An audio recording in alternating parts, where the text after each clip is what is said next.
The overall goal of the following computerized assessment is to measure functional capacity, that is, the ability to perform critical everyday living skills in a practical, realistic, and easy-to-use manner for patients with schizophrenia or other severe mental illnesses. The first step in achieving this goal is to set up the assessment in a comfortable, quiet room free of distractions. This will allow the subjects to be assessed in an optimal environment. If this is the subject's first encounter with the assessment, as a second step, the tutorial should be administered.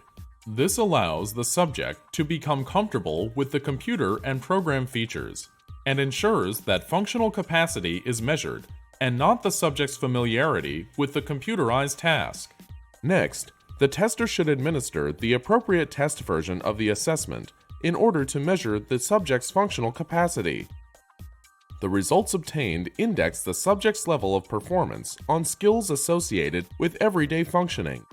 Since there are multiple versions, the test can be repeated, allowing for assessment of baseline impairment and treatment-related changes. Functional capacity is clearly impaired in many patients with CNS disorders, such as schizophrenia, bipolar disorder, Alzheimer's disease, and older people with mild cognitive impairment or normal age-related changes.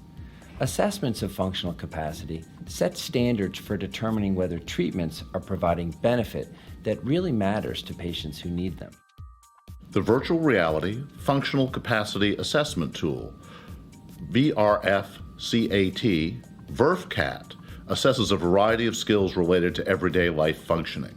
It has advantages over other measures of function.